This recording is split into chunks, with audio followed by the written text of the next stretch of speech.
Innal hamdalillah nahmaduhu wa nasta'inuhu wa nastaghfiruh wa na'udzu billahi min shururi anfusina wa sayyiati a'malina may yahdihillahu fala mudilla lahu wa may yudlil fala hadiya lahu asyhadu an la ilaha illallah wahdahu la syarika lahu wa anna muhammadan abduhu wa rasuluhu alladzi la nabiyya ba'dahu amma ba'du. Ikhwatu iman rahimakumullah, sabadana bab talak diselang ku Allah Subhanahu wa taala ku parentah menjaga salat dina kondisi dan situasi apapun. Allah Subhanahu wa taala membahas kembali tentang masalah perceraian. Perceraian yang disebutkan di sini adalah perceraian karena ditinggal wafat oleh suaminya. A'udzu billahi minasyaitonir rajim. Walladzina yatawaffawna minkum wa yadharuna azwajan wasiyatan li azwajihim mata'an ilal hauli ghairu ikhraj. Dan orang-orang yang disempurnakan umurnya wafat di antara kalian, wa yadharuna azwajan, dan meninggalkan istri, wasiyatan li azwajihim, harus memberikan wasiat kepada istri-istrinya itu mata'an ilal hauli, mut'ah napakoh sampai 1 tahun, ghairu ikhraj, dan tidak boleh keluar dari rumah suaminya. Khotimah makbullah, disebutkan dalam tafsir Al-Baghawi bahwa ayat ini turun berkaitan dengan Hakim bin Harith ketika dia hijrah ke Madinah dan mempunyai istri dan suami, kemudian meninggal dunia. Maka ketika meninggal dunia, Rasulullah SAW memerintahkan pada para sahabat yang masih ada dan juga para keluarganya, kalau ada yang meninggal dunia, maka istrinya harus dijamin nafkahnya, dijamin rumah tempat tinggalnya itu sampai 1 tahun. Jadi salah satu yang paling dikhawatirkan oleh seorang istri ketika suaminya meninggal, daya deui nu nalang jeung nanggung. Tidak ada yang memberikan nafkah, maka Allah Subhanahu wa taala memerintahkan untuk 1 tahun itu nafkahnya diberikan, diwasiatkan dari harta suaminya.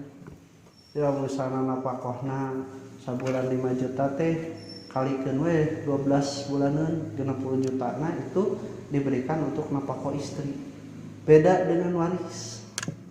Jadi waris mah waris, ta ieu mah nafkah mah hak kewajiban bagi istri. Nah, kemudian Fatimah rahimahumullah tidak boleh dikeluarkan dari rumahnya sampai 1 tahun.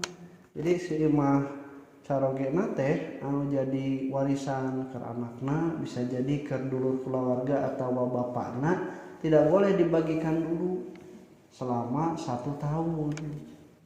Karena istrinya masih berhak untuk tempat tinggal di sana. Dan 1 tahun itu juga tidak boleh keluar dari rumah. Jadi dalam rangka berdukanya itu dulu sampai 1 tahun. Tidak boleh keluar dari rumah tersebut, nafkahna ditanggung.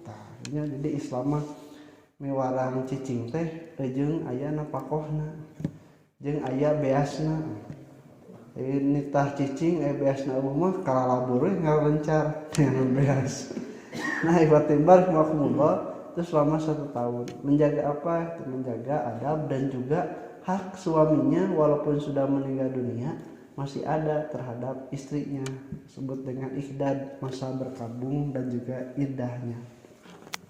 Tapi kalau misalnya istri tersebut keluar dari rumah tersebut sebelum 1 tahun, maka itu tidak ada kewajiban bagi keluarganya atau batal yang telah diwasiatkan oleh suaminya nafkah 1 tahun tersebut. Makanya diberikan pilihan, sok bade cicing di dieu nafkah ditanggung 1 tahun, atau napi bade ngalih ke bumi ibu Rama misalnya tehnya, tapi nafkah tidak jadi hak lagi dan juga rumah ini tidak boleh ditempati. Diberikan diberikan pilihan.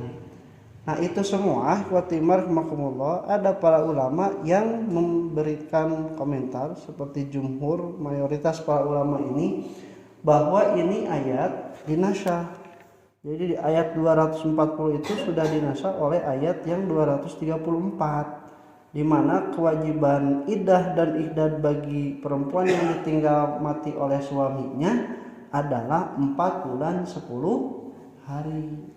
Jadi selama 4 bulan 10 hari tersebut itu adalah yang berlaku masa iddahnya. Terus kumaha napakohna ditanggung keneh teu. Nah, baru turun ayat waris. Ainu tadi mah napakoh ditanggung tapi warisan teu meunang. Jadi si istri itu tidak mendapatkan warisan selama 1 tahun ditanggung teh. Tah ku ayat 234 mah bahwa ini cuma 4 bulan 10 hari, tapi tidak ada lagi napakoh, tidak ada kewajiban untuk tinggal di rumah suaminya, dan juga dia mendapatkan hak waris bisa 1/4 kalau tidak mempunyai anak, bisa 1/8 kalau punya anak. Nah, ayat ini dinasah dengan ayat 234. Tapi ada juga para ulama yang menyebutkan ayat ini tidak dinasah, karena kalau di ayat 234 ya tarabbasna bi anfusihinna arba'ata asyhurin asron, ada kalimat menunggu 4 bulan 10 hari, berarti tamat iddah dan ihdad. Tapi kalau di ayat ini mah justru tidak ada penyebutan seperti itu, hanya memerintahkan bagi yang meninggal dunia baik keluarga atau yang mau meninggal dunia itu mengamanatkan wasiat untuk memberikan nafkah selama 1 tahun dan juga membolehkan untuk tinggal di rumah suaminya sampai 1 tahun. Jadi anjuran yang tidak menasah menurut sebagian kaum. Nah, jadi ini tidak menasah, tetapi juga ini memberikan pilihan dan perintah bagi keluarga suami untuk tetap menanggung nafkah istri. Nah, fa in kharajna fala junaha alaikum fima fa'alna fi anfusihinna min ma'ruf. Tapi kalau mereka keluar, tidak ada dosa bagi kalian apa yang mereka kerjakan dari kebaikan. Tidak ada dosanya ini, kata Imam Al-Baghawi, ada 2. Yang pertama, Imam Rahimahullah, bahwa tidak ada dosa di sini adalah tidak ada dosa bagi keluarga ahli waris atau keluarga laki-laki yang meninggal dunia memutuskan nafkah kalau mereka itu keluar dari rumah sebelum 1 tahun. Yang kedua, tidak ada dosa menghalangi mereka juga keluar dari rumahnya walaupun belum satu tahun, karena kan bisa jadi sebelum 1 tahun tersebut istri-istri tersebut sudah ingin menikah lagi dengan mantan atau dengan suami yang baru. Itu tidak boleh dihalangi. Nah, ikhwati rahimakumullah, maka syariat Islam itu tertib bagi mereka yang ditinggal dunia juga tidak dihilangkan hak dan juga apa yang harus dimiliki. Jadi tertibnya itu ketika iddah dan iddahnya adalah 4 bulan 10 hari. Kalau misalnya diwasiatkan oleh suaminya 1 tahun harus dipenuhi dan juga tidak keluar dari rumahnya. Kemudian kalau sudah 1 tahun baru dibagikanlah warisan atau harta peninggalan dari suami, termasuk buat istri yang mendapatkan 1/4 ataupun 1/8. Tuh ya, jelema mukmin mah tonggal ka hirup maot oge mere kamaslahatan. Aku qouli hadza wa astaghfirullah li wa lakum. Assalamualaikum warahmatullahi wabarakatuh.